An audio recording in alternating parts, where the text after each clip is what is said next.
Hello everyone, कैसे भाई बच्चों आप सभी।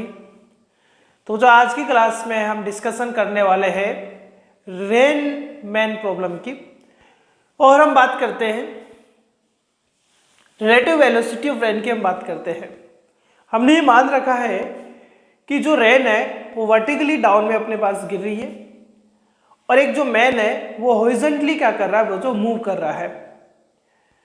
हम दो कंडीशन से यहाँ पर लेकर चलेंगे।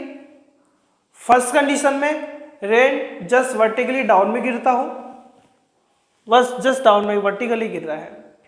इसी में हम एक कंडीशन ये ले लेंगे कि वर्टिकली जब डाउन में गिर रहा है तो कितने एंगल से गिर रहा है अपने पास पानी, यानी जो रेन है वो थीटा एंगल से नीचे गिर रहा है। जो मैन है बच्चों, वो मैन अपने पास में कैसा है भाई, ये मैन अपने पास में हॉरिजॉन्टली चल रहा है, हॉरिजॉन्टली अपने पास चल रहा है, यानी इस डायरेक्शन में ये मैन का डायरेक्शन है और ये रेन का डायरेक्शन है। ठीक है, ये तो बच्चों मैन का डायरेक्शन है और ये रेन का डायरेक्शन है। रेन में हम दो कंडीशंस लेंगे, एक रेन जो है वो जस्ट डाउनवर्ड इस तरीके से आ रहा है, ठीक है, और एक रेन अपने पास में कितना एंगल से गिर रहा है, थीटा एंगल से गिर रहा है। हम दो कंडीशन यहाँ पर लेने वाले हैं। फर्स्ट कंडीशन में चलो हम बात करते हैं कि जैसे हमें देखना है कि अम्ब्रेला को हम कितने एंगल से पकड़ते हैं, या हम रिलेटिव वेलोसिटी यदि मान लो एक दूसरे के एक्सपेरिमेंट में हम कैसे फाइंड करते हैं, तो हम चलो बात करते हैं उस चीज़ का। दो कंडीशन अपने को ध्यान रखना है। यदि बच्चों पानी जो है, जो रेन अपने पास है, उस रेन का पानी यदि बिल्कुल डायरेक्टली डाउनवर्ड्स इस तरीके से नीचे गिर रहा है, तो अपने को एक बात ध्यान रखनी है। क्या बात ध्यान रखनी है कि आपको अम्ब्रेला को बच्चों किसी न किसी एंगल से पकड़ना पड़ेगा। यदि आपको बारिश से बचना है तो अम्ब्रेला को आपको किसी एंगल से कैच करना पड़ेगा। तो मैं मान लेता हूँ कि अभी जैसे अपने पास ये पानी आ रहा है, रेन का पानी जस्ट नीचे की साइड गिर रहा है, और ये रेन जब अपने पास नीचे गिर रही है, ये बरसात जब अपने पास नीचे की साइड हो रही है, तो हमने इस अम्ब्रेला को कितने एंगल से यह कैच कर रखा है, थीटा एंगल से कैच कर रखा है। यानी दो बात अपने को ध्यान रखनी है। फर्स्ट हमने क्या बताया, यदि रेन जस्ट डाउनवर्ड में नीचे आ रहा है तो अपने को ये जो अपने अम्ब्रेला है उसको किसी न किसी एंगल से पकड़ना है यदि बारिश से बचना है तो।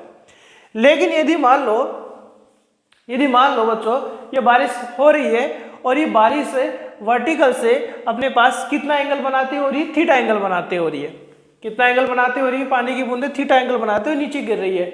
तो फिर हमें ये जो अम्ब्रेला है बिल्कुल जस्ट वर्टिकल ऊपर की साइड, देखो पकड़ रखा हमने, ये अम्ब्रेला है बच्चों, जस्ट वर्टिकली हमें कहाँ पकड़ना है, ऊपर की साइड पकड़ना है, ताकि हम पानी से बच सके, बारिश से भीगने से बच सके। तो यही बात हम यहाँ पर कर रहे हैं। दो कंडीशन हम यहाँ पर ले रहे हैं। फर्स्ट कंडीशन में मैंने क्या ले रखा है कि जो यहाँ जस्ट वर्टिकली क्या हो रहा है अपने पास बच्चों, बारिश हो रही है, ठीक है, और एक मैन जो है वो ये देखे आप, ये बारिश हो रही है, और एक जो मैन है, ये मैन अपने पास है, ये मैन राइट साइड में, देखो स्पीड, मैन का स्पीड ये राइट डायरेक्शन में क्या कर रहा है, मूव कर रहा है, इस तरीके से आगे की साइड मूव कर रहा है। तो ये अम्ब्रेला को हमने कितने एंगल से पकड़ रखा है, वो जो थीटा एंगल से पकड़ रखा है। देखो ये इस साइड में मैन जा रहा है, तो ये बच्चों मैन का स्पीड हो गया अपने पास में। इसका जस्ट अपोजिट क्या होगा, मैन का नेगेटिव। जैसे राइट साइड में मैन का यदि आप पॉजिटिव में ले रहे हैं तो लेफ्ट में क्या हो जाएगा, माइनस Vm हो जाएगा अपने पास में। पानी नीचे की ओर गिर रहा है, यानी जो रेन है जस्ट वर्टिकली डाउन में जा रही है, और रेन जब जस्ट वर्टिकली डाउन में जा रही है तो ये रेन का हमने यहाँ पर वेलोसिटी कितना मान रखा, Vr मान रखा है। तो अपने को यहाँ यदि रेन का मैन के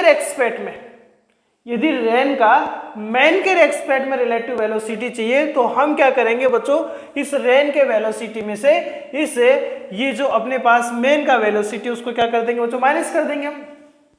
यदि ऐसा अपने को थोड़ा सा दिमाग में रखते हैं तो हमें पता चल भी सकता है कि हम रेन के स्पीड में से यहाँ मैन का स्पीड माइनस कर देंगे, तो यहाँ रेन का अपने पास क्या आ जाएगा, रिलेटिव वेलोसिटी आ जाएगा।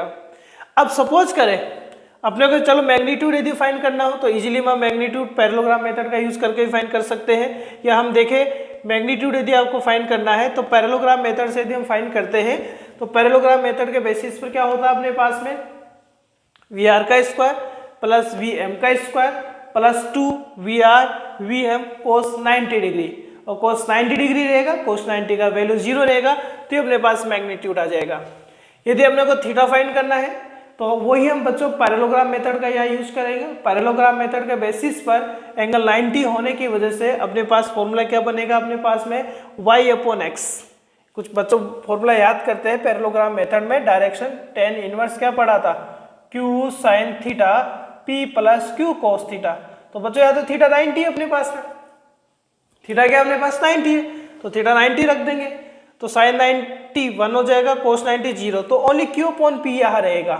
और q का मतलब क्या होगा बच्चों, यदि पैरेललोग्राम मेथड में हम बात करें तो पैरेललोग्राम मेथड में जो एंगल बनता था वो p के साथ बनता था, लेकिन q के साथ कोई एंगल नहीं बनता। तो q कौन होगा बच्चों अपने लिए, q वो होगा जिसके साथ एंगल नहीं बन रहा। अब एंगल थीटा किसके साथ बन रहा है अपने पास में, रेन की स्पीड के साथ बन रहा है। यदि ये रेन की स्पीड के साथ बन रहा है तो vm के साथ कोई भी एंगल नहीं बन रहा है, तो ये अपने लिए q रहेगा और ये पोर्शन अपने लिए कौन रहेगा बच्चों, p रहेगा। तो इजीली में यदि थीटा अपने को फाइंड करना है कि अम्ब्रेला को कितने एंगल से पकड़ना चाहिए ताकि वो बारिश में भीगे नहीं, तो हम क्या करेंगे, theta equals to tan inverse v upon vr कर देंगे। तो ये कहीं ना कहीं हम पैरेललोग्राम मेथड के बेसिस पर रिलेटिव वेलोसिटी फाइंड कर सकते हैं। यदि अब हम बात करें किस तरीके से, जस्ट पानी जो है या जो बारिश अपने पास है वो किसी एंगल से नीचे गिर रही है, कितना एंगल से नीचे गिर रही है वो जो थीटा एंगल से नीचे गिर रही है, तो ये इस साइड में किसका स्पीड होगा अपने पास, रेन का स्पीड, तो ये रेन का स्पीड हो गया अपने पास में। और ये वर्टिकल से कितना एंगल बनाते हुए गिरी है वो जो थीटा एंगल बनाते हुए गिरी है। मेन देखो बच्चों इस तरीके से दौड़ रहा है, तो ये मेन का स्पीड हो गया अपने पास में। तो इसे मेन का स्पीड रेन के कंपैरिजन में कितना होगा बच्चों, VRM होगा। और VRM यदि अपने को जैसे मान लो VM अपने को फाइंड करना, मेन का स्पीड अपने को फाइंड करना है किसके रेस्पेक्ट में, ये यहाँ के रेस्पेक्ट में, तो मेन का स्पीड क्या होगा बच्चों, VR का स्पीड माइनस VRM। यानी हम नॉर्मली बात करें यदि मेन का रिलेटिव वेलोसिटी आपको फाइंड करना है तो यहाँ पैरेललोग्राम मेथड हम यहाँ भी यूज ले सकते हैं। यहाँ पर पैरेललोग्राम मेथड यदि हम यूज लेते हैं तो VR का मैग्नीट्यूड कैसे फाइंड हो सकता है बच्चों, VM का स्क्वायर VRM का स्क्वायर, ठीक है। और अपने पास में क्योंकि फॉर्मूला क्या होता है बच्चों पैरेललोग्राम का, R equals to R square equals to P square Q square 2PQ cos theta होता है। तो इजीली में हम यहाँ यदि मेन का आपको मैग्नीट्यूड स्पीड का फाइंड करना है, जैसे रेन का फाइंड करना हो, सपोज रेन का फाइंड करना है, क्योंकि रेन आप देखेंगे एक तरीके से आपको रिजल्टेंट को रिप्रेजेंट कर रहा है, तो इस फॉर्मूले का यूज करते हो। यहाँ P कौन होगा जिसके साथ एंगल बन रहा होगा, कौन होगा बच्चों, VRM होगा। Q कौन होगा बच्चों, VM अपने पास होगा, एंगल 90 बनेगा, ये वाला एंगल 90 रहेगा अपने पास में। ये थीटा, ये वाला थीटा नहीं है बच्चों, ये थीटा अपने पास कौन सा है, VM और VRM के बीच में। तो इस तरीके से हम पैरेललोग्राम मेथड का यूज करते हुए इजीली में हम अपनी रेन प्रॉब्लम्स को क्या कर सकते हैं, सोल्व कर सकते हैं। ठीक है बच्चों, थैंक यू।